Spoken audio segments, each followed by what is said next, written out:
Hello everyone, in today's video, let's show you on how you can easily put Redmi Buds 8 Lite into pairing mode. Now, the first thing that you want to do is to go ahead and place both earphones on the actual charging case right here. And then you just want to make sure that the lid is open.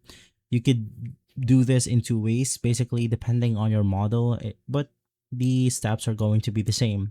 The first thing that you want to do is to try it with the lid closed. So while both of your earphones are inside the charging case, you want to close the lid and then you want to press the power button for around 3 seconds, and the indicator light right here will then flash rapidly, indicating that you are ready to connect it to a device. Now, if this didn't work, you then want to try to open the lid first, making sure that the earbuds has power, and then do the same thing, press the power button for around 3 seconds, and then the light will rapidly flash. From there, you could just go ahead and open up your phone and you should be good to go, as you can see right here. Open the lid, press the power button for around 2 to 3 seconds, the light will flash, and now it's ready to be connected.